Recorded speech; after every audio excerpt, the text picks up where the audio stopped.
we went from all of the functionality I have. I mean, from license plating, warehouse management, multiple scanning on a single label, and some really good production planning and scheduling, combining information from different modules to one thing. And then we ended with, well, you really need these other platforms part of the time anyway. So I'm a little conflicted on whether it's trying to be a standalone or it's trying to be niche MRP grown up with more functionality where you really need some more stuff gathered around it.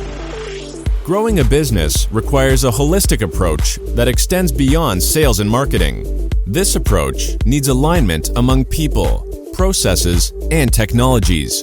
So if you're a business owner, operations, or finance leader looking to learn growth strategies from your peers and competitors, you're tuned into the right podcast. Welcome to the WBS Podcast, where scalable growth using business systems is our #1 priority. Now, here is your host, Sam Gupta. Hey everyone, welcome back to another episode of the WBS Podcast. I'm Sam Gupta, your host and principal consultant at independent ERP and digital transformation consulting firm Elevate IQ. What is one thing do you know about Salesforce fans? Well, for one, they absolutely love the Salesforce platform. Me included. The love is so intense that they will do anything and everything to remain on Salesforce. And why not? There is not a single CRM platform that comes close to matching the depth and object hierarchy while not being as limiting as the ERP systems. But how would you feel about running your entire business on Salesforce? Nice idea, right? Irrespective of whether you'll get Salesforce-like experience on the entire platform or not, one thing is certain, that it will carry a very expensive price tag Salesforce is known for. One such platform that can provide this experience is Rootstock, which started as an MRP but seems to have transitioned into a full-blown ERP. But which businesses would be the right fit for Rootstock? In today's episode, we invited a panel of industry experts for a live discussion on LinkedIn to discuss major stories in the ERP and digital transformation space in an objective and independent review of Rootstock's capabilities. We covered several grounds, including their no-code, low-code approach, history, and their current strength. Finally, we reviewed their scheduling capabilities, the platforms they integrate with most often, their most common customers, and which industry verticals would be most suitable for them.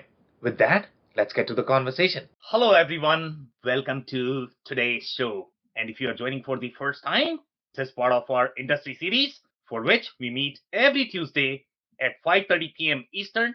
We pick one vendor or the solution and we review that independently. And along with that, we have a bunch of stories related to ERP and digital transformation that we cover on a weekly basis. For today, we have a very exciting vendor called Rootstock.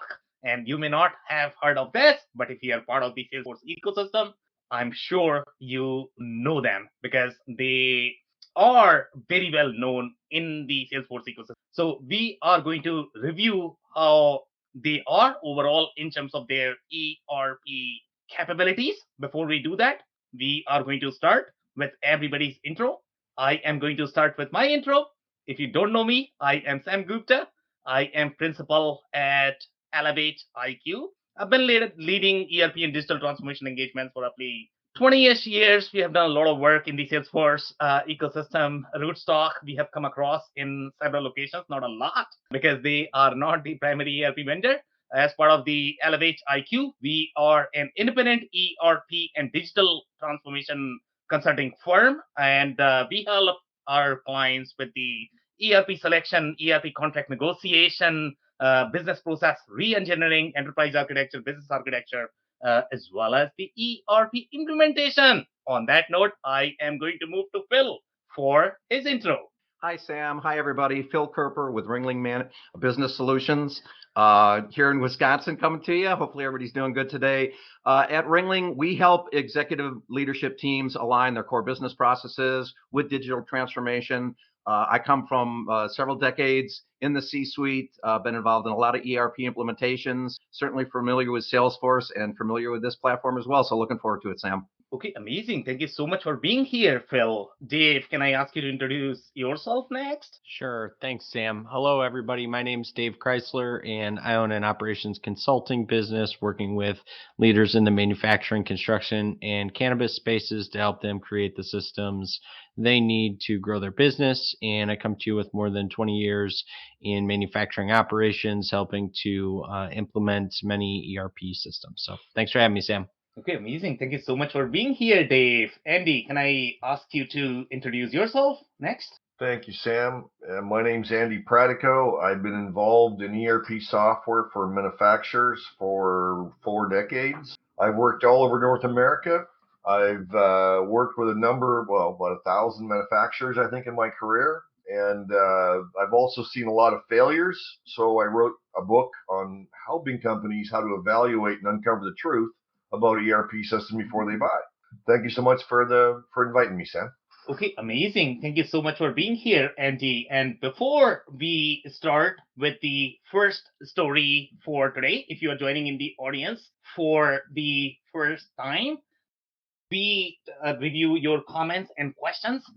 We are going to be addressing them during the session as we move along. So make sure you are going to be posting your comments. If we cannot get to them during the session, we'll make sure that our panelists will make sure that they are going to get back to you after the session.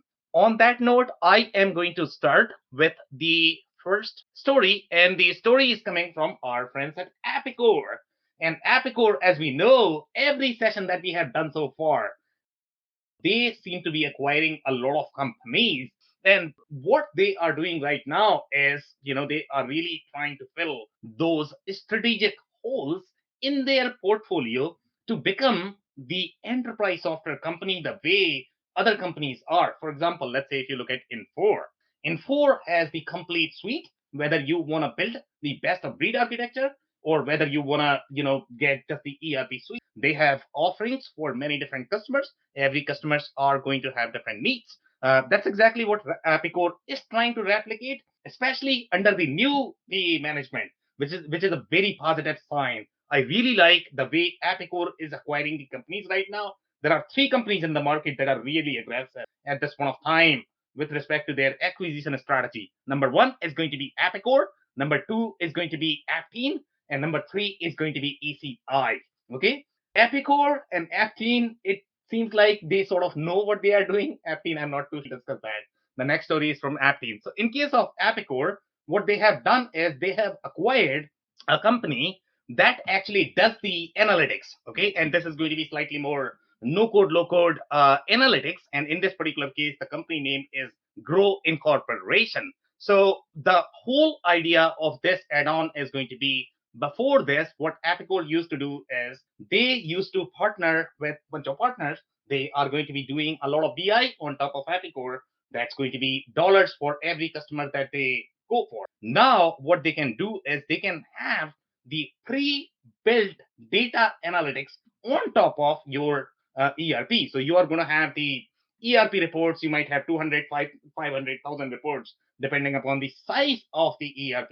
Apicor is a decent size system, so obviously you are going to get tons and tons of. But typically, when you are doing any sort of analytical development on top of your ERP reports, that's typically going to be very expensive. And these tools, such as Grow Incorporation or Tableau or Power BI, these tools make it easier for your in-house developers to be able to build the analytics layer that does not impact your operational layer. So in this particular case, they are going to have a lot of pre-built workflows, and then you can combine multiple data sets. I'm pretty sure Grow Incorporation is actually going to have that capability. So not only you are going to get ERP data, but you're also going to get the other data. So now the offering is going to be far richer overall, from the offering perspective.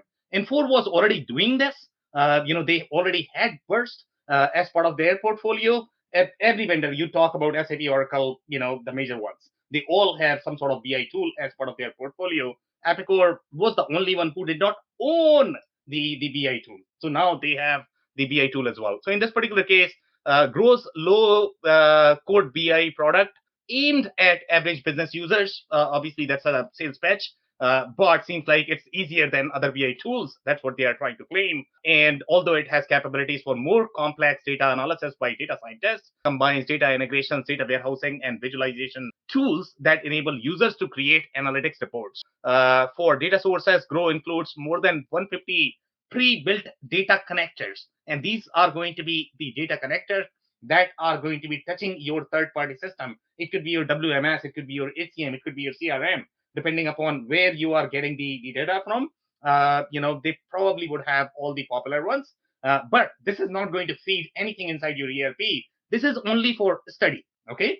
Just for the study, you need tons and tons of data. So this is going to be pre-built, pre-populated. So obviously that is going to make the Epicor offering richer. They had another offering that they used to sell, but that was partner owned, as clearly pointed out in this story. So they are saying that EDA, a cloud-based analytics tool built by BI vendor Focus, that's what they used to sell. But again, that's going to be another vendor, another contract. So now this is going to be much easier for the customers. It is cloud native.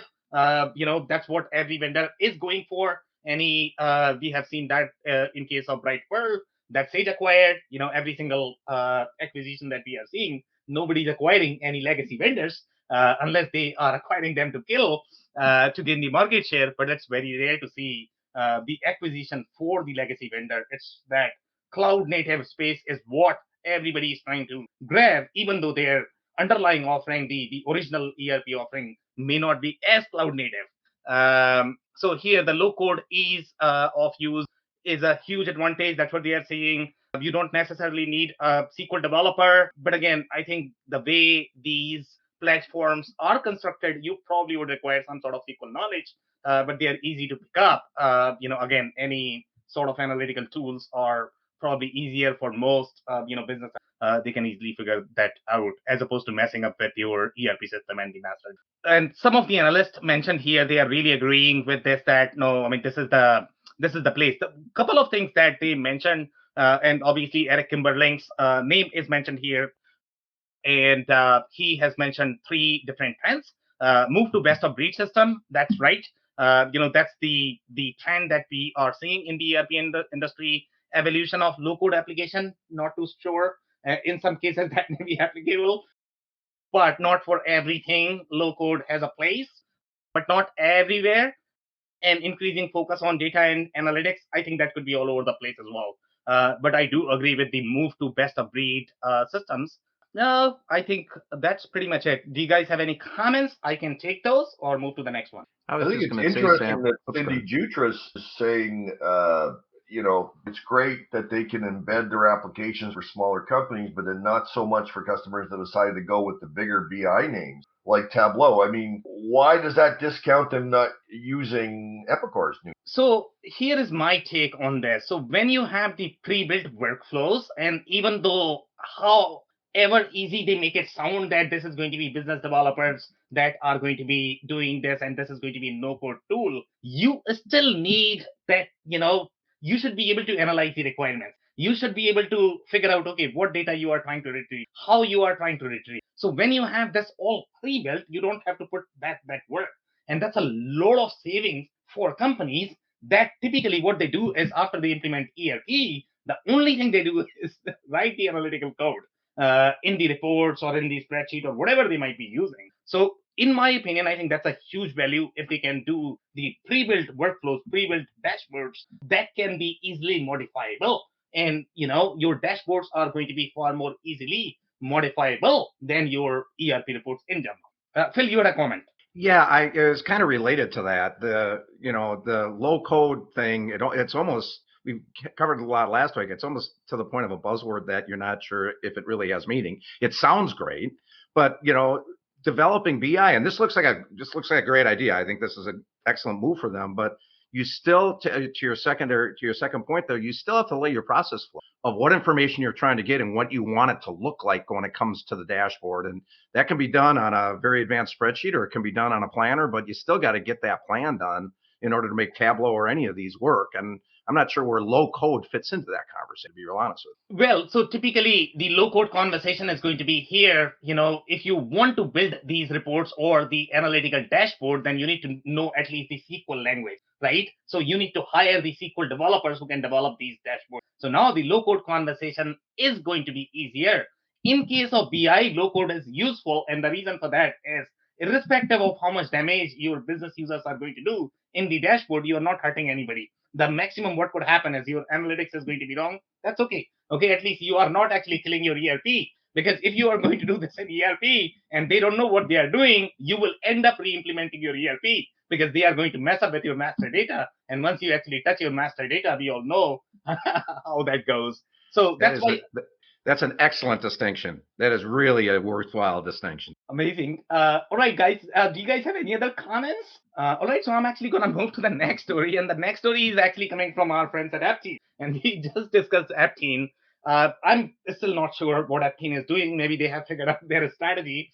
But they seem to be going in the reverse direction of every other company that we have in the market, which is okay, if you are really going to have play in that, because maybe they figured out, you know what, I will not be able to compete with Infor. I will not be able to compete with Epicor. So how about I do exactly opposite to what these companies. So what Aptean has done, and if you followed the Infor story, we all know what Infor had done. After Coke acquired Infor, they had spun off their EAM product, which was one of the top-selling product for Infor. One of the most successful, brilliant product. It was rated really well by the analysts. But Coke, obviously, they were very smart that, they wanted to be an ERP company.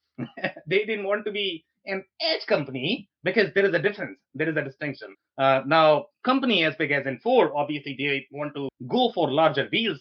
They don't want to go for these tiny patches where they are partnering with the other enterprise software companies.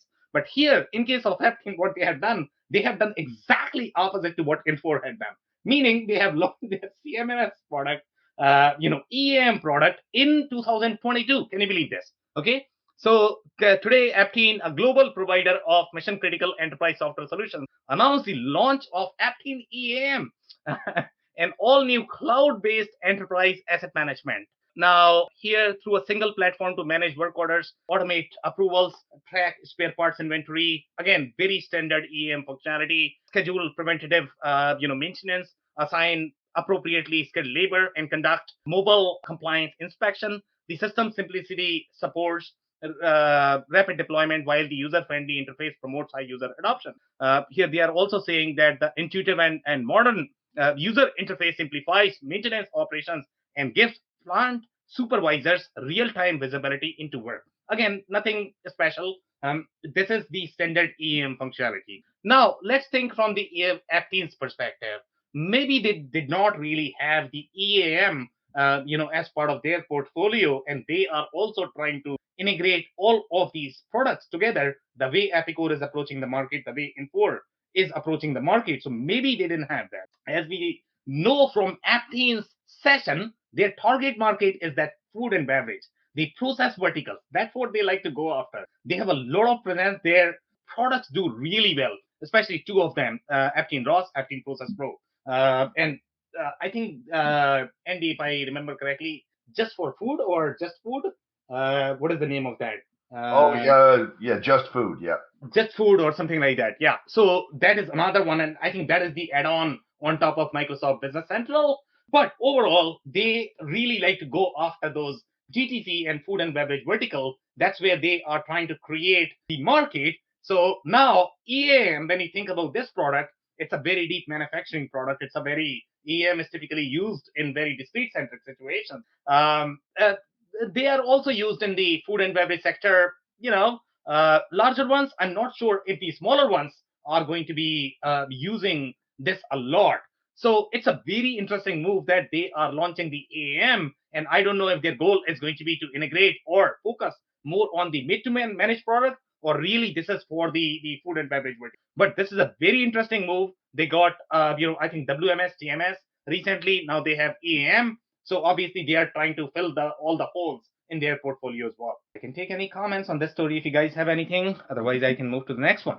Okay, so the next one is coming from our friends at Zoho. And I don't think we have covered Zoho so far. So the right place for Zoho is going to be, they were primarily the accounting software like QuickBooks, but they had very large presence in the small to medium size HCM sector. Okay, so the way you have Workday, Zoho was really present in that SME sector for HCM payroll. They had really good CRM. It's a copycat, to be honest, okay, from Salesforce, for much cheaper price. Salesforce obviously cost a lot more, but Zoho is much cheaper. It has similar feel. If you are going to switch from, let's say, Salesforce to HubSpot, the transition is going to be far more. But if you switch, let's say, from Zoho to Salesforce or Salesforce to Zoho, the experience is going to feel very, very similar. Okay, so that's why companies like Zoho CRM a lot. To be honest, especially the ones that cannot afford Salesforce. So what Zoho is trying to do, Zoho is trying to create the similar impact as Odoo in the market. Odoo has all of these apps, and these guys believe that the world is going to be of many different apps, and they use a term called composable ERP. Typically, that is used in the best of breed architecture when we are talking about these large companies who can afford to spend a lot of dollars on integration, because the integration itself is a massive, massive lift. It costs millions and millions of dollars to be able to do integration when you are doing, let's say, ERP WMS. It could be very heavy lift depending upon how much you are trying to integrate. The degree of integration matters as well. If you're simply trying to extract one KPI, no big deal. Okay, but if you are doing the whole integration, that's a very heavy development. So what Zoho is trying to do, Zoho is trying to create the similar impact as your Odoo. Odoo has a lot of different apps. They claim that they are all integrated, and the smaller to medium sized businesses are going to get a lot more apps, as part of the platform that startup founders, especially if they are going to have programming background, can easily use. But in case of Zoho, Zoho has created a new creator platform.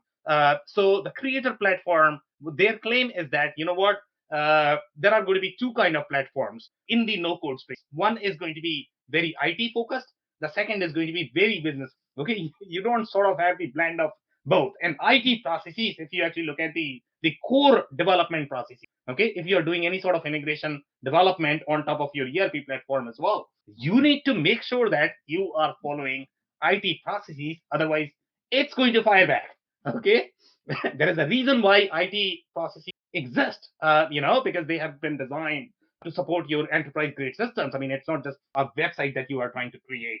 The enterprise systems have far more implications overall on your infrastructure, on your company. So here, IT typically goes through a release process, the DevOps process, the testing that you need to go through when you have this massive code base, even if it is going to be the integration code base. So what Zoho has done, Zoho is trying to create the no-code platform that is going to have both the flavors. It is going to have the business flavors. It is also going to have the IT flavors. So here they are saying Zoho announced the latest version of low-code offering, Zoho Creator Platform, an all-in-one solution that bridges the gap between business users and IT teams. Existing solutions in the market designed specifically for business users facilitate only basic app building, lacking the complexity needed to develop end-to-end tools, which will allow organizations to scale and ensure centralized governance, which is a key process. Again, Zoho's market is not the enterprise market, right?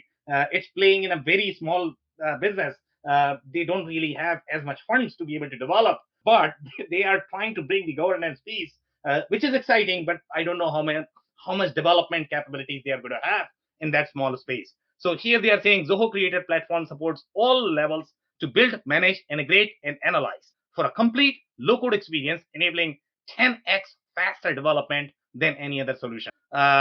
Okay, any other solution, if you're comparing with probably programming language, obviously, it is probably going to be faster, but overall, again, for a small business, doing this much of development, especially if you are going to have other solutions that are going to be offered out of the box, I don't see a reason why you would be developing on Zoho. I just don't see any reason. But this is there, for customers. Let's say if they want to utilize, they are saying currently there isn't a low-code solution on the market that allows both business users and IT to truly build end-to-end business solutions.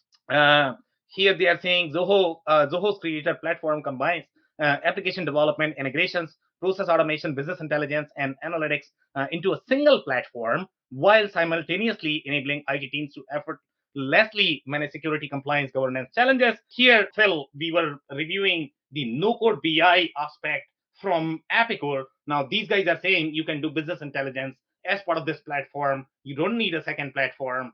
I don't know how true that is. And also, we are going to review Rootstock today. Rootstock has one of the best no-code platforms. The way no-code is supposed to be designed. Okay, every single ERP vendor out there is going to claim that, you know what, I am very platform centric. I am very developer friendly. Okay, but if I am really impressed with the no-code capabilities of any platform, that is probably going to be Rootstock. Sorry, even Acumatica claims that, you know what, their development platform are friendly, but you need a developer to be able to develop on Acumatica. There is no way business users can pull it off.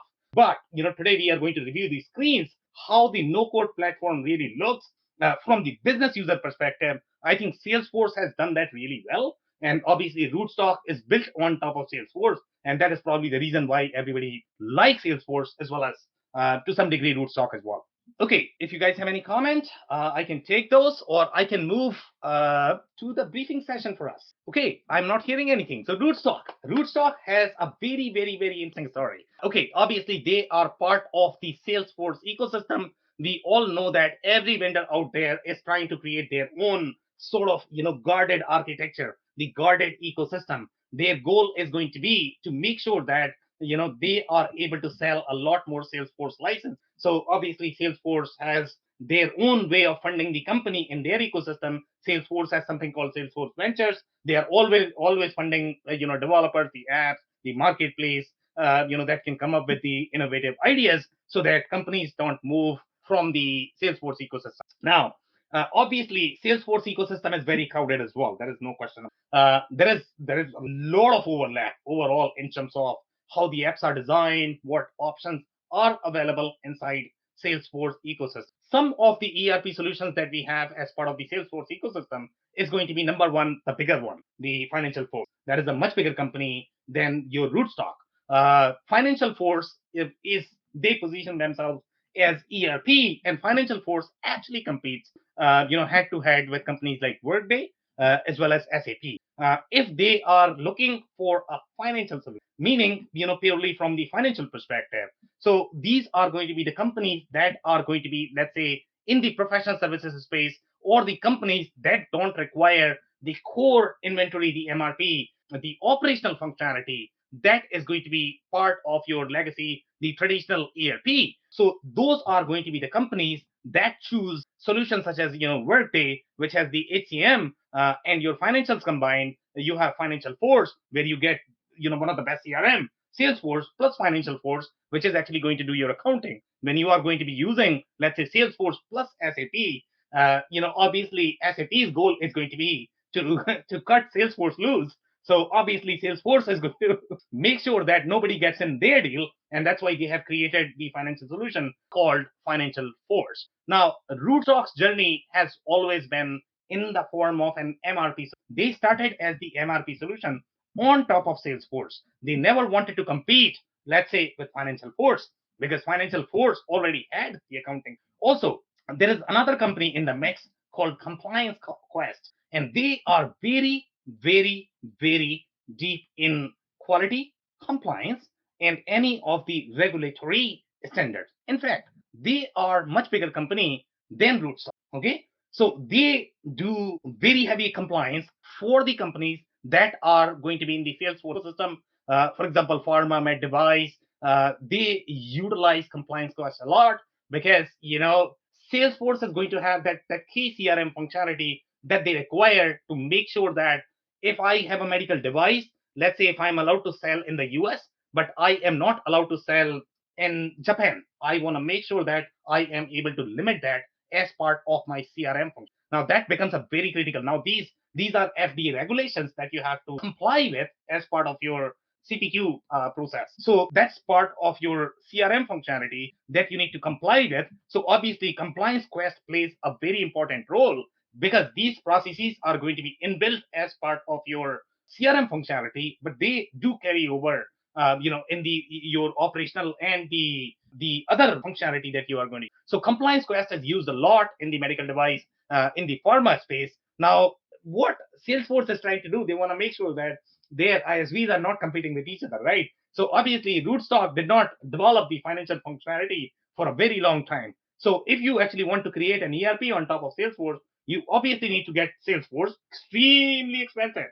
Okay, then you need to get Financial Force, which is also extremely expensive, and then finally a Rootstock, and then a Compliance Quest. Your licensing fee is going to be all over the place. And by the way, you probably would need more. If you're a manufacturing company, this is probably not going to be enough for you. You probably need more apps, to survive. So overall, Rootstock is created for that Salesforce. It started as the MRP on top of Salesforce. Their target market, for the most part, has been the companies that really care for that CRM experience, and typically those are going to be very customer facing organization, and that is going to be companies that are in the engineer to order space that have very deep project management functionality, because Salesforce natively had that inbuilt as part of its core, right? Salesforce had one of the best CPQ. So obviously Rootstock tried to utilize all of these feature set and functionality, and they try to create something on top of it. Surprisingly enough, they have really strong MRP. Okay, they also have very strong distribution functionality. Okay, so we are going to review all of that, and we are going to see where they are winning at this point of time.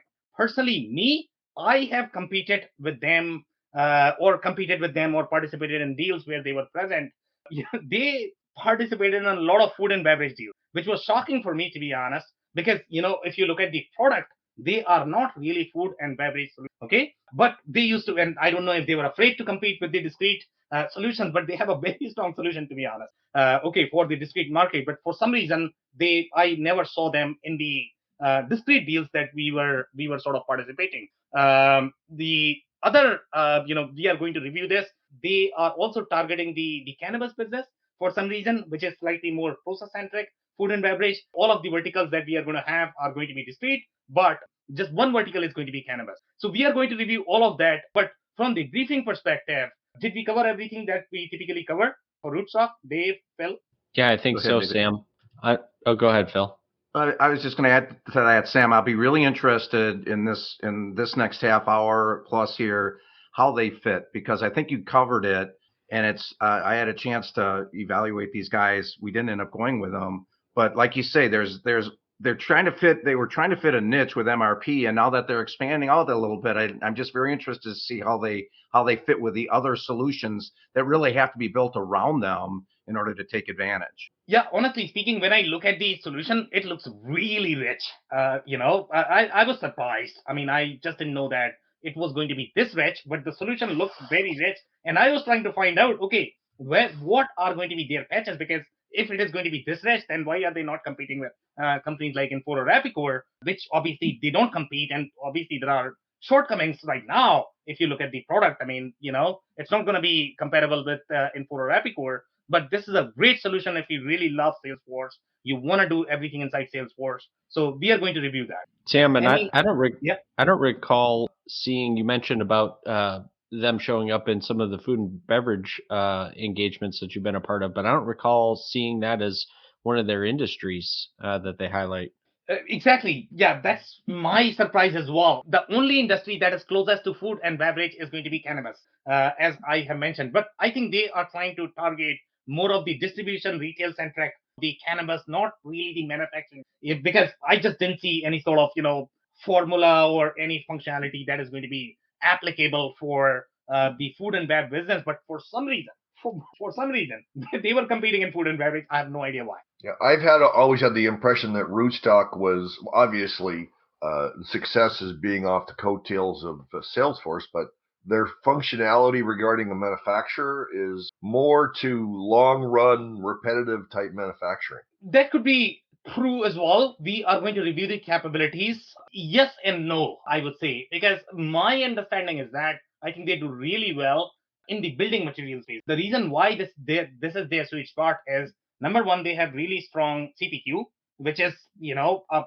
need for the windows and doors. Any of the engineer to order manufacturers that are going to have slightly more project centric manufacturing. But the comment that you are trying to mention, I think the automotive is actually going to fit in that umbrella as well. But they don't do well in automotive because they don't have MES. They have really strong scheduling component. I like the way scheduling is done.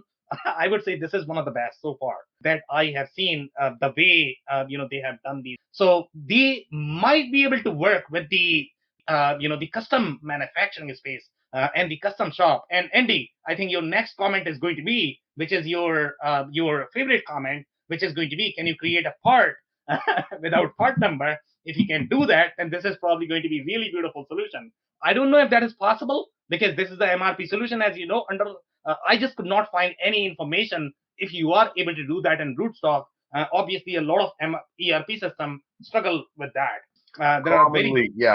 Commonly systems that are MRP centric are reliant on part numbers. Yeah, and I don't know. I mean, I will probably like to hear from Phil or Dave what they have seen. I mean, my ERP community gets very passionate when they look at the custom manufacturing, and for them, the requiring the part number is very tricky. So Phil and Dave, from your experience when you worked in custom manufacturing, did you always need to create the part? Did you have situations where you just cannot afford to create the part because the part is going to be thrown away? And most ERP systems have that limitation that you cannot really create a bomb unless you have the part number. So, I mean, you guys have been in job shop. You guys have been in the custom manufacturing. So what is your take on this? Should you always require the part number, or would you look for the ERP system that does not require the part number, for the bomb creation? You want to go first, David? Yeah, sure.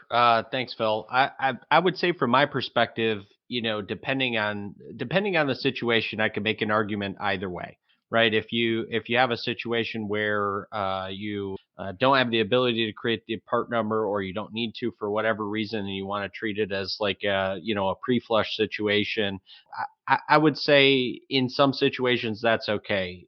In the majority of the situations, I would make the argument to create the part number. So while I feel like you could go either way with it based on the specifics of that exact situation, I would say more times than not, leaning towards creating the part number. It's a better default. There's more controls in place. You don't have you have better visibility when you go through that extra process of creating the part. And again, in my experience, that's what I would probably lean to. So Phil, I don't know if you have something to add to that.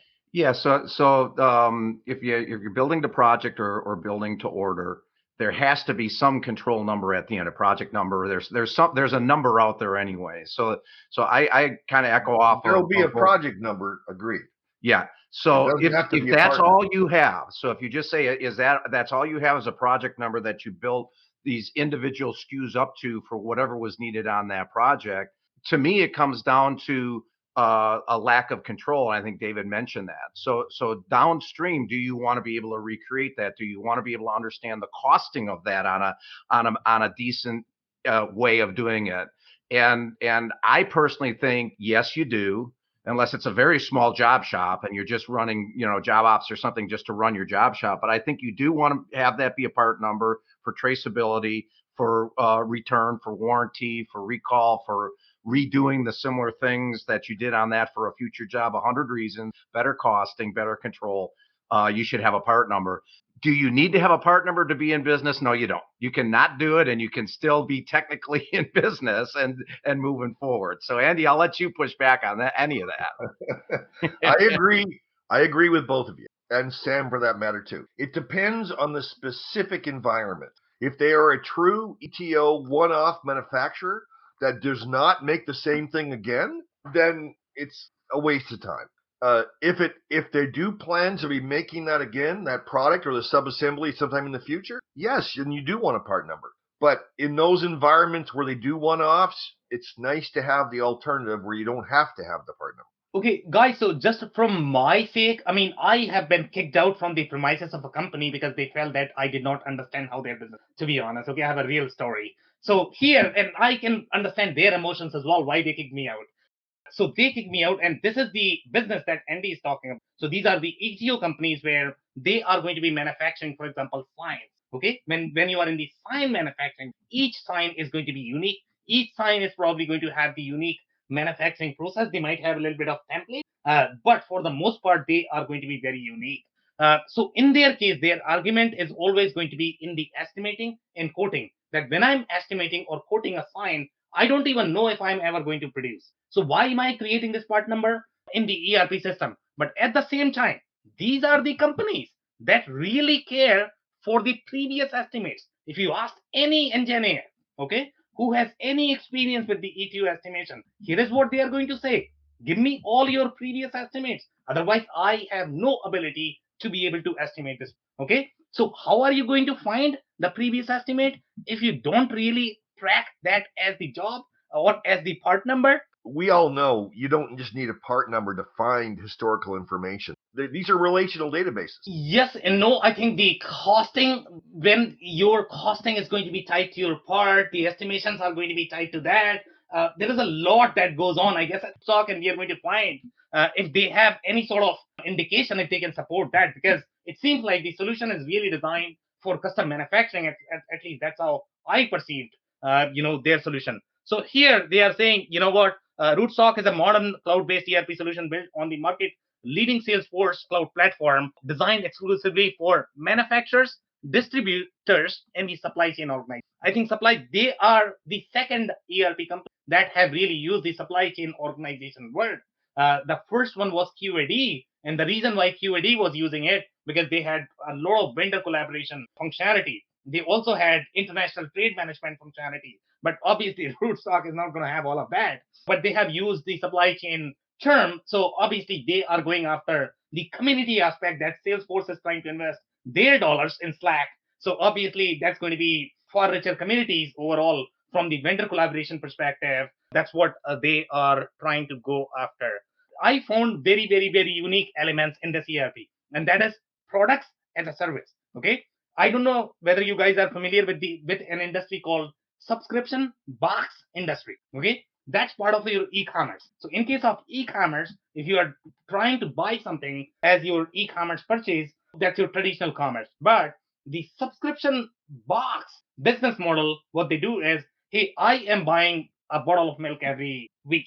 So now what I'm going to do is I'm going to be subscribing just like Netflix, that $10 a month, I can order up to 5 or 6 or whatever I need. So that's the subscription based business model. That's a very unique business model. A lot of businesses are trying that. Okay. And there are very few ERP systems that can really support that. And Rootstock is one of them because Salesforce can support all of these business models natively. So Rootstock is trying to capitalize on that. They have claimed just like any other ERP system, they are built to stock, engineered to order, configured to order, project based. It's all over the place. They are saying that I can pretty much work with any manufacturing. But each solution is going to have their own strengths and weaknesses. So we are going to review, okay, which are going to be the patches that are going to be the strongest fit for them. So here, the other thing that they have mentioned is they can create tailored mobile applications. Guys, I have looked at their, mobile application. It's as slick as your Salesforce, which is a massive experience. Okay. I mean, Salesforce, I would say Acumatica,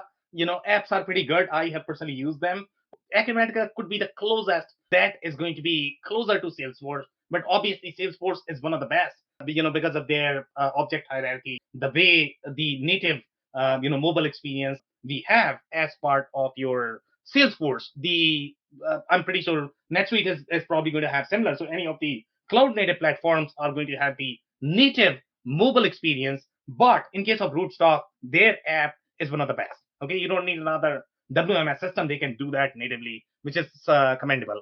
They are saying add customer supplier communities. When I looked at their communities, it almost looks like portals to me. They didn't appear as communities. For me, when I look at the community, I am looking for something like Slack. Okay, I can literally, engage with, I can create channels, I can create conversation, I can also buy product, I can look at my invoices. That's the community experience that I am looking for. But in their case, even though they are sort of branding it as the community, but they are barely portals the way any other ERP companies are going to have the portals I just could not see, and we are going to verify that using these screenshots. All using clicks and not code. Their no-code platform is one of the best in my experience that I have personally. Here, they are saying companies achieve maximum synergy ROI when they deploy Rootstock ERP with Salesforce CRM together on the Salesforce platform. This includes real-time connections with the Salesforce Manufacturing Cloud. Now, a lot of people are going to be confused. Okay, what is Salesforce Manufacturing Cloud and why do I need Rootstock ERP? So, Salesforce Manufacturing Cloud is the manufacturing flavor of CRM. So, it is going to have a lot of processes from the manufacturing business perspective, but that is not to say that that is an ERP. It ends when your CRM processes are going to end, which is going to be code. Okay, code is the boundary for your CRM process. Anything after that must happen inside your ERP if you are trying to create omni-channel architecture. If you are going to be all over the place, then good luck with that architecture. It's not going to work as expected. But typically, this is the boundary that that works best if you are trying to create the omni-channel architecture. Now, here obviously you have the Salesforce Service Cloud, you have Salesforce CPQ, Salesforce e-commerce. Okay, Salesforce e-commerce is one of the best in commerce. So obviously they are trying to go after all of these companies, and the companies that are actually going for Salesforce e-commerce, I think Rootstock could be an amazing in general. And then you have the Salesforce field service, and their field service component is very strong as well in general. So you have these four elements along with Rootstock, which is an amazing combination. So now your question is going to be, okay, what else is missing? What do I need? Can I simply go for Salesforce and Rootstock, and every business can I host on Rootstock?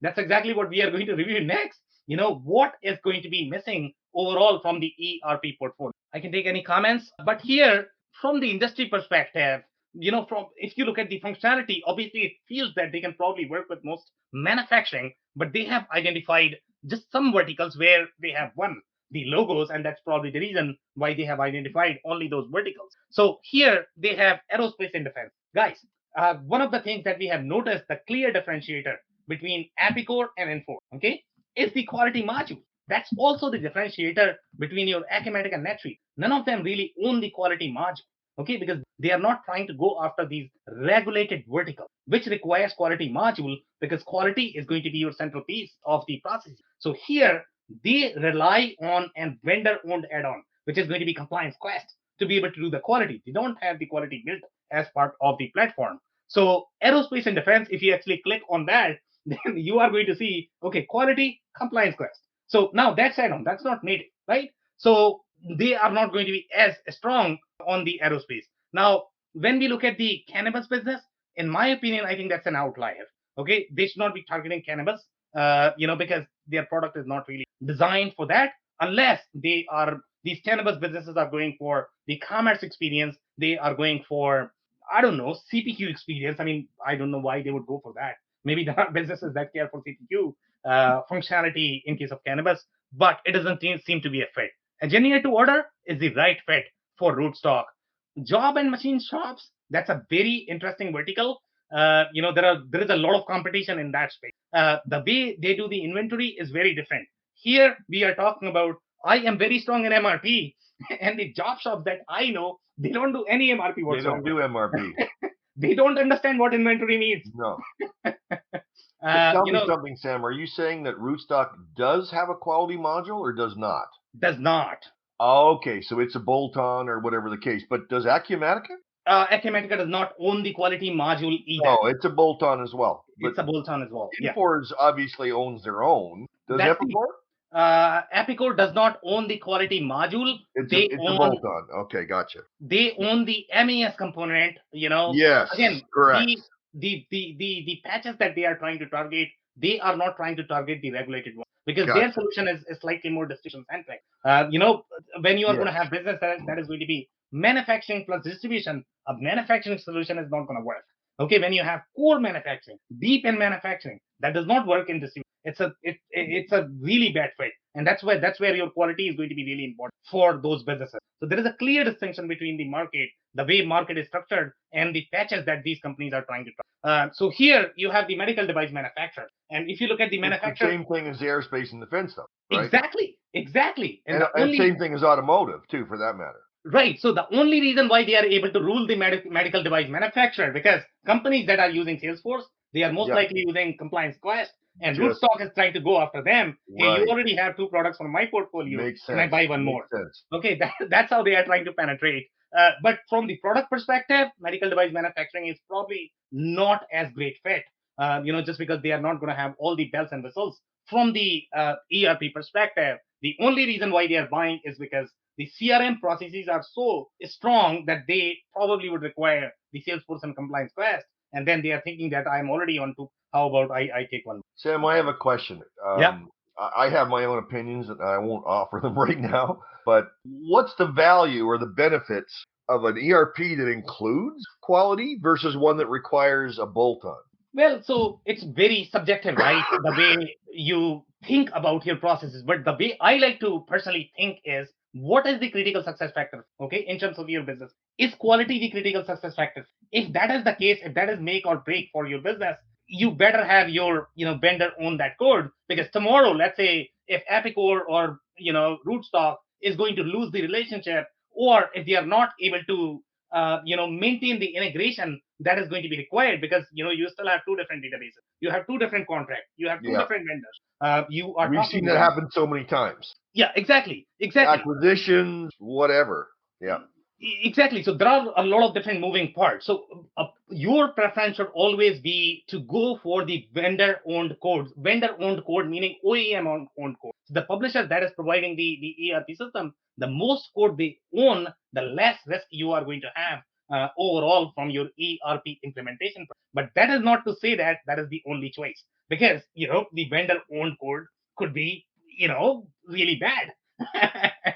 And then you are trying to compare If with something everything's else. equal, then you want to go with the one vendor. Yeah. I agree with you. Overall, from the risk perspective, so we have reviewed their, one of the See, highlighted Sam, customers. yeah, I'm compelled to weigh in on that. So that I agree that's the most important, but there's another component, especially in some of these mid-market spaces where, let's say, quality is really important, Yeah. and you have Salesforce. Yeah.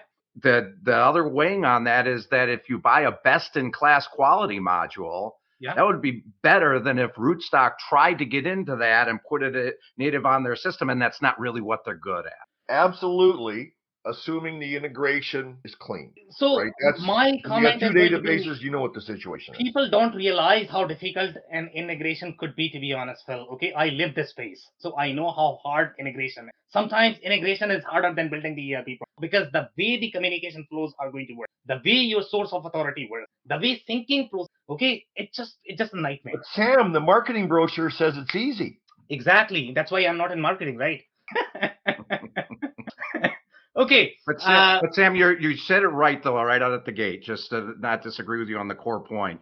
Determining what's most important for your business, and then making sure that functionality is the center of what you're buying is super important. Exactly. So here we have reviewed one of their highlighted customer. We wanted to make sure that we are understanding the kind of customers they are working with.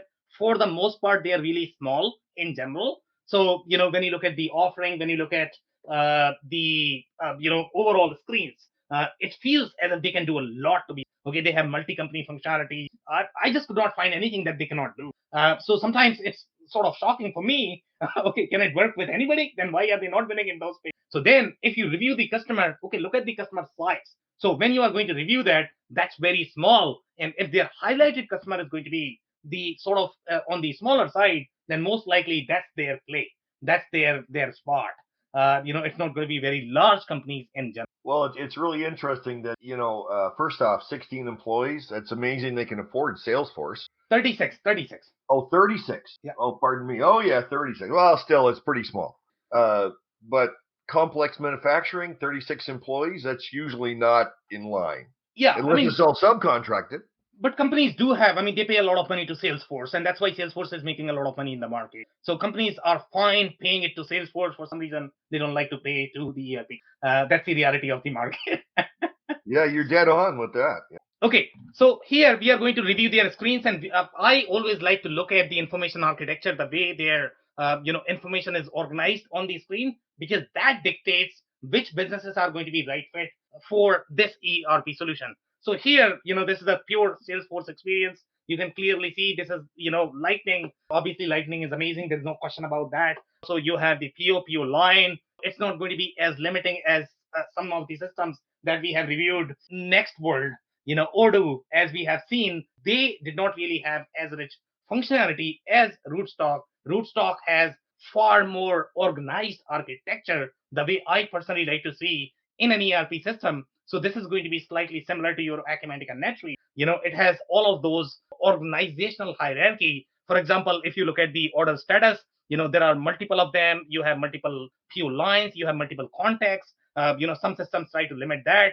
You have multiple PO receipt transaction. I don't know if they can do one-to-n scenario. Those are typically going to be the limit as well. When we look at, okay, when you are trying to consolidate the order and then going for the shipment, can you process this one-to-one or is it one-to-n? And that's where the real differentiator is between a baby ERP system versus a massive ERP system. They are really good at those one-to-n scenarios, because when you are going to grow your operations, that's where you are going to be giving a lot of efficiency. If you have to literally print each sales order, then go and pick your product and then go print your label and then ship your box in the B2C space, if you are in, good luck with that business model. You are not going to go very far. So that's where the real differentiator is. So based on the way their screens are structured, seems like it is very well designed from the product perspective. And the other products, such as we have seen in the ACI portfolio, we have seen this in case of your ecom, I guess, it's going to be limiting. I don't think it's as well built product in those one-to-n scenarios. We have seen this limitation in case of Odoo as well. I think Odoo is a baby product for the smaller companies, but when you are going to grow your operation, that's when you are going to realize the challenges. But overall, when I look at the PO screen, I get the feeling of NetSuite or Acumatica, but with the flavor of Salesforce, which is phenomenal. Here, this is the no-code experience that I was talking about. So typically, Phil or Dave, if you guys don't have as much programming experience, if you are actually going to look at any of the no-code platform, I can almost guarantee that you guys will faint. Okay, that's how difficult it gets. Okay, here it's very intuitive the way this is designed. It's very readable. As you can see, you are literally pulling a screen. You are designing a bunch of actions. You are doing a bunch of subflows. It's almost like a flow chart. You can do mapping of your messages. This is what I like to see in the no-code platform. A lot of companies are going to claim, including Acumatica, NetSuite, they are going to claim that they have no-code. Their no-code is not even close to what no-code really means. In this case, this is very intuitive for the business user. They can easily design these workflows. Obviously, they still need the programming speed. I don't think anybody can design or develop on top of no code without any programming experience. They still need program, but this is at least easier to follow along. So I absolutely appreciate the no code experience that these guys have provided. And obviously, this is going to be far easier. Let's say if I want to build any sort of integration flow, I want to integrate with systems, I can easily do that. This is very, very, very. Typically, when you are going for any other ERP system, I guess you probably would need to pay a lot for your no-code platform. This is probably going to be bundled as part of the Salesforce. It is also going to be bundled as part of your Rootstock license. So obviously, that's a huge benefit. Now, this is the community that they were talking about. Okay. Now, if you actually look at it, to be honest, I mean, it's worse than your vendor portals that we typically see in very, very, very legacy platforms. Okay, so obviously this is not as pretty. Any of the ERP system probably can do a better job than this, and they are calling this as community. It's not even close to community. That's just a marketing hype. Here, I think they have simply created the vendor portal, which is great, but this is going to be similar to any other vendor portals, whether you talk about Acumatica, NetSuite, Info, Epicor, they are fairly similar. They look very clunky. You are not going to get that e-commerce experience. If you are a B2C shop, you cannot have this website. Nobody's going to come to your website. So yeah, I mean, I just didn't see the e-commerce experience that I personally like to see in the consumer-centric websites. So here, it's just a vendor portal, or because they are trying to position, but they are naming it as okay, this is their the capacity planning, the scheduling screen. And guys, I mean, I'm blown away, to be honest. Okay, the way it appears, it's one of the best so far that I have personally seen. It's very well designed. The way any production operator would like to see. In fact, you are actually going to see some of the commentary later in the slides if you have time, that people really like the production aspect of Rootstock for some reason. Okay, they like the front facing. Your guess is going to be, since this is on Salesforce, everybody is going to love the front end part. but they actually appreciated the production part. And I agree with them because the production part is one of the best. These screens, if you are going to look, review in any of the legacy ERPs, okay, that are not cloud native, it's going to appear very clunky. Okay, this looks very modern. So obviously the production people absolutely love it. You have the work orders, you have the dates, you can do the capacity based on the operations. You can have the days, you can design your capacity. It's going to have your green and red. I don't know what else you are going to ask when you look at the capacity. Let me ask a question, Yeah. Sam. Commonly, MRP-centric ERPs, when they show scheduling, it's infinite scheduling. Yeah. Is that what this is? Most likely. Okay. I don't think they have been clear in terms of whether it is finite or not, but most likely they are probably Yeah, infinite. it's probably infinite. Okay. Yeah. Okay. So if you guys have any other comments, if you can take those. Otherwise, by the way, on that comment, infinite and finite, Epicor and 4, they are probably known for really strong scheduling, and they both support the finite scheduling.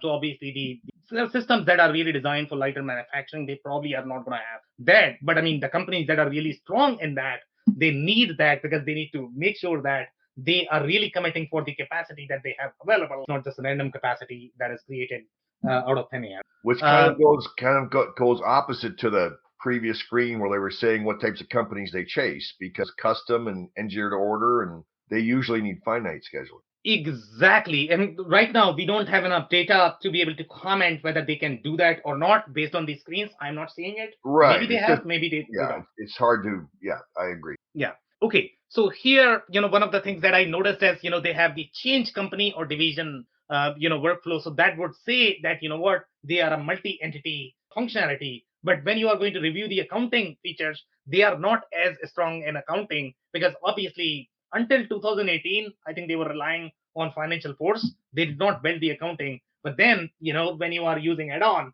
you are going to have all of those challenges. And they had these challenges as well. And finally, they ended up building the accounting functionality as well. But right now, their pitch is, hey, if you are using Financial Force, I'll let you use Financial Force. But, if you like, use my accounting as well. That's a traditional MRP play. That's how most MRP companies try to position themselves in the market. But again, they don't really have as robust accounting module. They are really the MRP, the production management solution that sits on top of it. So multi-entity functionality, I would say slightly doubtful. I'm not too sure. They can support multi-company, but really from the production perspective, I'm not too sure from the financial and accounting perspective. So here, if you look at the sample project that they have, positioned in their sample data, typically the sample project is going to be indication of, what kind of businesses you want to go after. So in this particular case, they are going after home pro, as you can very clearly see. So obviously that's going to be their play. And from the product perspective, we all know that that's sort of their play.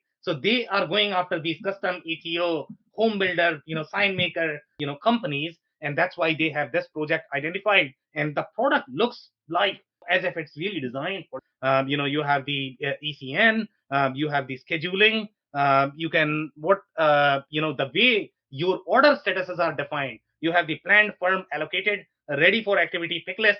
Now, this is not going to work for distribution. This is really for that custom manufacturing play. So order statuses, speak a lot of different things from the product perspective, what it is really designed for.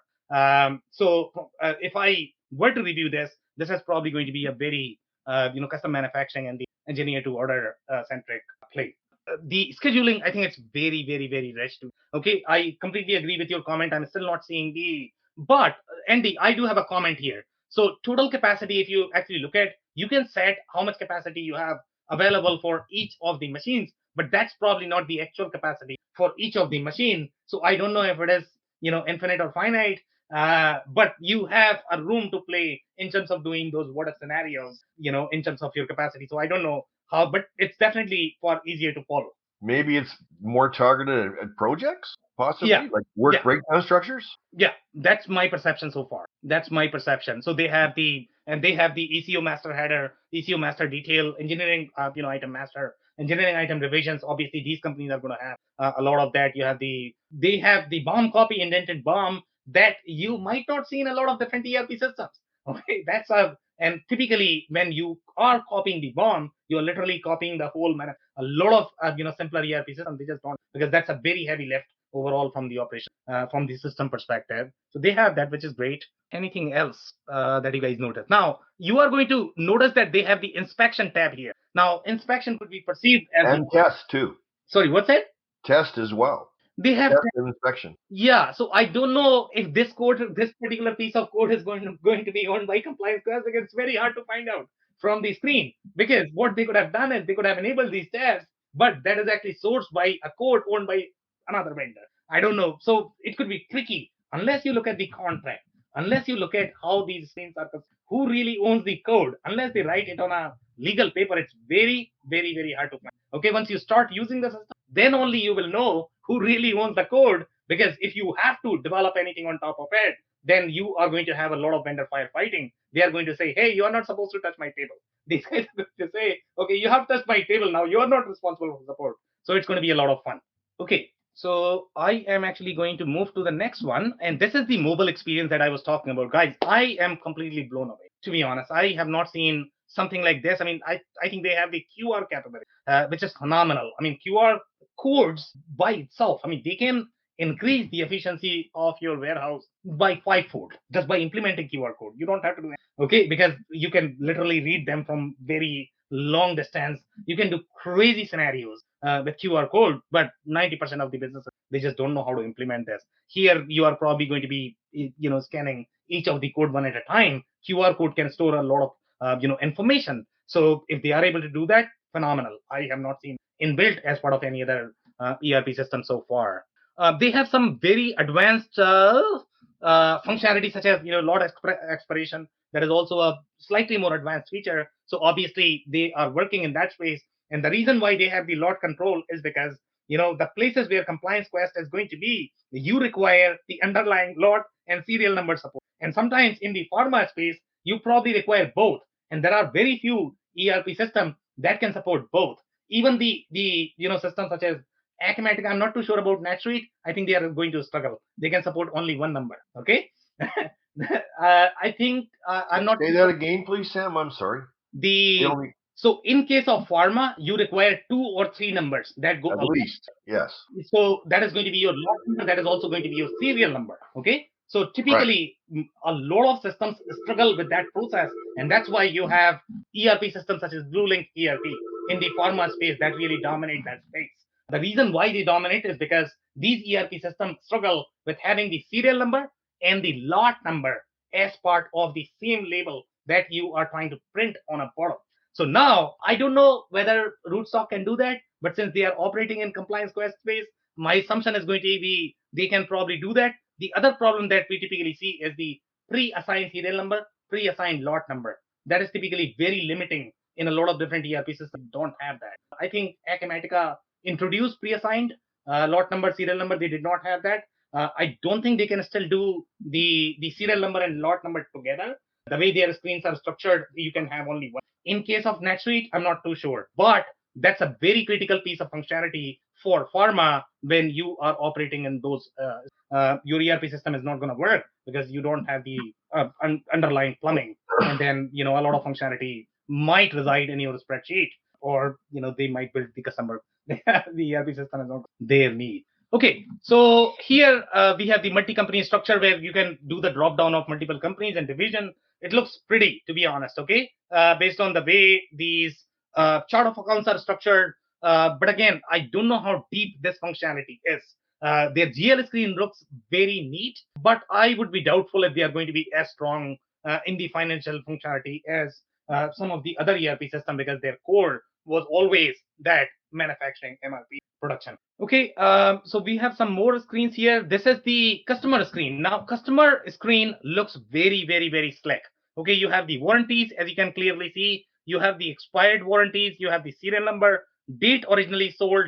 But again, this is not going to be the same OEM warranty that your systems like Infor will be able to support. When you have these multiple products that actually go along with the warranty, typically there is going to be a relationship between all of those products and how their warranty is going to be provided and who is supposed to be serving all of those warranties. For example, let's say if you talk about car. In case of car, each of the part may carry their own warranty. They might have their own serial number. They might have their own life cycle for the warranty. And that's where the nuances are when it comes to the depth of the ERP system and for which business it is designed for. Here, I am not saying if it can really work for those patches, but it does have warranty, it does have serial number. But again, the warranty could be very as well overall from the business process. Yeah, on this one, Sam, it's really interesting, the combination, right? They've got AR balance, they've got the warranty piece, they've got the return information, and they've got the opportunity funnel. So that it's pulling from Salesforce, it's pulling from a financial module, and it's also pulling from ERP functionality on some level all at the same time. It's pretty interesting. I agree. I mean, that's the best part, to be honest. I mean, that's what I like about this system, that, you can tie all of these things together. Typically, that is very, very, very hard to manage in one system if you are going to be integrating, utilizing some other ERP. You are looking at very expensive. So obviously, Rootstock is amazing in that. But again, I don't know how deep they are going to be in the core accounting, core MRP. No, MRP is great, but I don't know the core accounting. I think that's where I would struggle in the quality and the way their processes are structured to support, let's say, very complex manufacturing, such as your OEM manufacturing when you are producing cars. I don't know if they are really the right fit. Okay, so here they are saying, okay, you have the line, let's look at the product. So obviously, this is the lot number item that they have mentioned. You have the product configurator, which is great because that's their core. They are going in that engineer to order space where the products are not going to be as big as a car. They are probably going to be windows, doors. They are going to require quality, but quality is not as threatening as some of the regulated spaces, where quality is your bread and butter. Then you have the commission detail. So you have the Salesforce comp. Again, that's very tricky. So if you look at the data structure of Salesforce, obviously it's very rich. When you talk about the territory planning, when you talk about sales comp planning, when you talk about how to design your sales org, I don't think there is any other system out there as rich as Salesforce. So you are getting all of that, and then you are inheriting as part of your production. So obviously, anything related to sales is probably going to be top. You are looking at the enterprise grade function. But overall, if you actually look at the sales order, I think it's very lean. I can only see 4 tabs here. Typically, at the sales order level, I'm looking at roughly 20 screens, in the other ERP system. So there is something missing. I'm not too sure what is missing. There is definitely. Okay. So now let's go for the capacity planning workbench. So you can probably do the planning for how many ever days. But Andy, I think you are right. I'm still not seeing the finite capacity planning. I don't know if they have that, but you can definitely do the what if scenarios that we have seen so far. But I still like their production and the scheduling to be. This is one of the best that I have personally. Now, let's look at some of the feature set that they are trying to claim. So they have mentioned in case of your costing, average and standard costing. So I don't know if they can support all of the different costings. Typically, there are going to be 4 or 5. So they have very clearly spelled out average and standard costing. And I don't know if it is because they are, as we know, the accounting functionality is not as rich. So maybe they just don't have all of those costing bells and whistles that you are going to require. I just don't know whether they can support that or not. Well, going back to that comment or that screen where it had the different types of companies they target, aerospace and defense almost always is FIFO actual.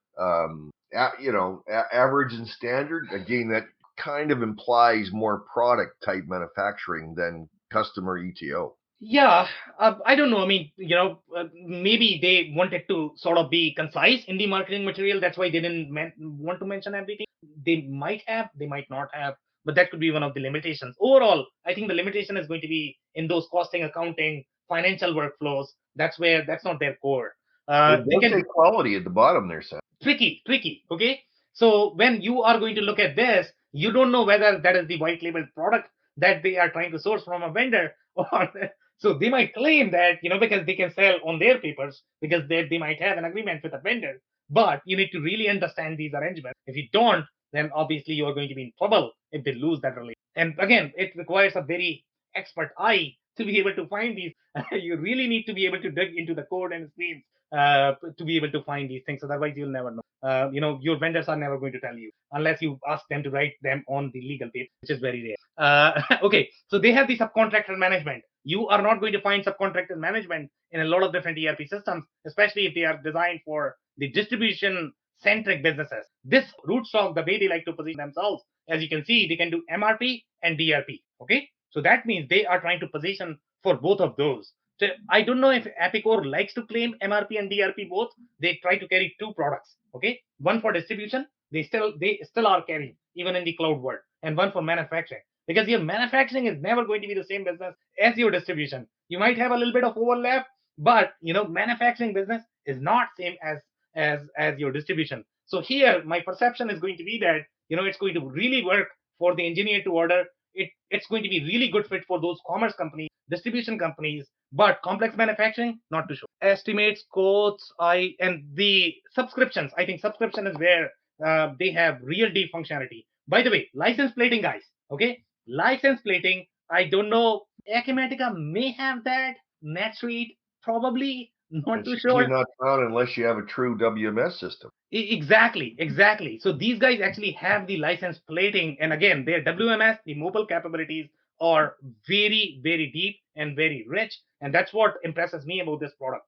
If you are buying for core distribution, you are going to get a lot out of the box. I'm not too sure about the accounting piece, the costing piece, the contracts, the way your vendor agreements are done, the way your pricing fluctuations are going to be tracked inside ERP. I don't know if you can do all of that, but you are going to get a lot more from the supply chain and the production. I was So going to mention, Sam, as you switch when you were looking at the scanning functionality, I was going to mention that, that's real close to having that capability on the scanning side of license plating. So maybe they have license plating, as far as grouping, put away, things like that in there, even though they're not exactly, calling it out.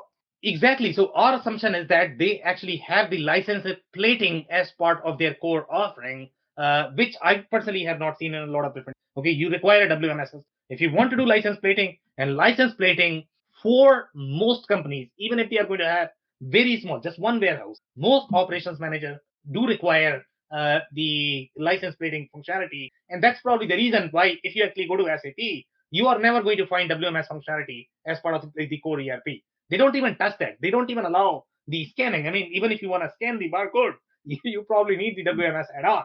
And the reason why they do that is most of the businesses that SAP is working with, they probably require, a WMS system. So if you are looking at true efficiency in the WMS scenario, then you probably require a specialized system, even if you are going to be a very small business. But if you are getting out of the box, pre-integrated, as part of your Acumatica NetSuite, as well as Rootstock, that's gold for the smaller businesses if you don't have that money to be able to afford that integration. Device history record. I mean, some of the things that I noticed on this one, which is again, I think that is coming from your compliance quest. I don't know if these guys natively can support that, or maybe that is actually coming from the telecom, because they actually do a lot of work in the telecom. So the service component that they are going to have, they are going to have a lot of history from the device perspective, so they are able to utilize some of that functionality. But obviously that's a great feature set if you're going to be very strong in the service component as well. So you have the contracts, you have the case management, you have the field service, and the customer communities. And overall, if you actually look at the organizational model, it looks as if it's the true multi-entity solution, but I don't think it's even close to competing with some of the multi-entity ERP system if you are talking about true ERP system, because you are not going to get the finance bells and whistles that you are going to get in case of your NetSuite Acumatica. Here on this one, this is the screen that I really wanted to cover as part of this one. So in this one, they are saying, hey, seamless integration with other financial systems, and they have highlighted Workday and QuickBooks. So this is the place that they are really trying to compete, and this we have seen in case of Plex as well. Okay, Plex likes to go with financial force because their accounting is not as. So all of these MRP companies that grew as the MRP, okay, they all are trying to partner with companies like Sage Intech, Financial Force, because they have core accounting solution, right? They don't really have that production functionality, and that's how they are trying to compete with the manufacturing solution. But when you try to add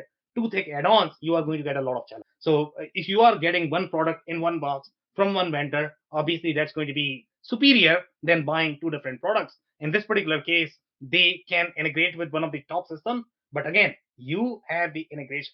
Integration is always the trickiest part in any ERP implementation in general. All right, guys, so that's it. I can take some comments from you guys, Dave, Phil, Andy. Yeah. So, well, Sam, I thought this was you covered this one really well, and I think I think there's about 80% understanding of where my original question was. I think I have a better understanding of where they fit that last slide kind of threw me for a little bit of a loop again, because we went from all of the functionality I have. I mean, from license plating, warehouse management, multiple scanning labels on a single label, scanning on a single label, and some really good production planning and scheduling, combining information from different modules to one thing. And then we ended with, well, you really need these other platforms part of the time anyways. So I'm a little conflicted on whether it's trying to be a standalone or it's trying to be niche MRP grown up with more functionality where you really need some more stuff gathered around it. The devil's in the details. Yeah, as we continue to learn, right, Andy? Yeah. I agree with where you're at with it, Phil. I mean, that I saw that when I was reviewing the deck earlier today, and I was hoping we were going to get to that slide because it was a bit of an eye opener.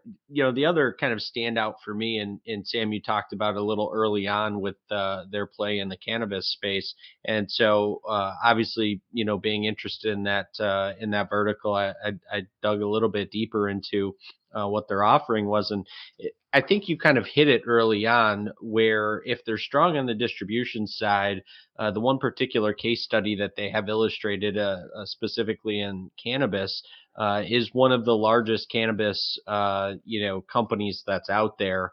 And so they are, they're basically growing through acquisition, and they are building out their entire supply chain. So that kind of play all makes sense, and it's a great case study and showcase with having one of the largest companies utilizing your product. Yeah, I learned a ton today. You know, I never thought of Rootstock as being that strong of a product. And of course, like I said, devil's in details. You don't know how deep some of these things are, but on the surface, it looks, and it's very attractive. Yeah. Any other comments, guys? Yeah, I agree with you, Dave, especially when you talk about the cannabis business. From my experience, the only reason why they are able to go after those businesses, as we all know, cannabis businesses, have had a lot of money at one time. After that, they had to really struggle. At that time, they were going after, one of the best solutions in the market, just because when you have too much money, you can afford to spend. So that was one of the reasons. And the other reason is Compliance Quest. Okay, Compliance Quest is really one of the best compliance and the quality. Okay, it's very, very, very, very. They also like to do a lot of development on top of that. That I have personally seen. It's going to be a thick development. It's not going to be as out of the box as you are going to get with some other ERP. But any ERP system is probably going to require some sort of custom development. So that could be the reason why Salesforce is able to get in those pharma, med device, cannabis. But again, from my perspective, it does not seem to be very natural fit for the food and bev. It's a very discrete solution, the way solution is structured. Yeah, the only comment I would have to that is specifically on the cannabis side of things, again, is the regulatory piece and some of that quality control, which is really the seed to sale regulatory piece, is all third party anyway. So that's really just another bolt on, if you will. It'll be interesting for that space specifically how some of the quality management ultimately comes into play. I think we won't see that for some time to come as the regulatory side kind of catches up and puts more of a demand in that. And the other component to that is the fact that some states are still only legalized on in the medical market.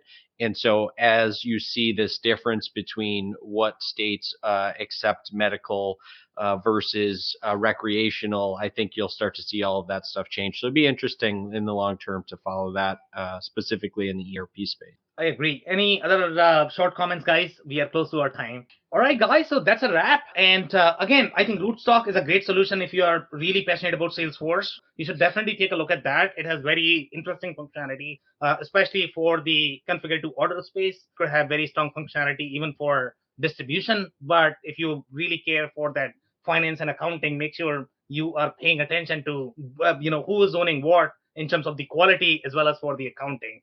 On that note, thank you so much, everybody, for joining today. And if you joined for the first time, this was part of our industry series, for which we meet every Tuesday at 5:30 p.m. Eastern. We pick one vendor or the solution that we review independently, and we always cover the stories from the week related to ERP and digital transformation. So make sure you are not going to miss next week's show. We are going to be here.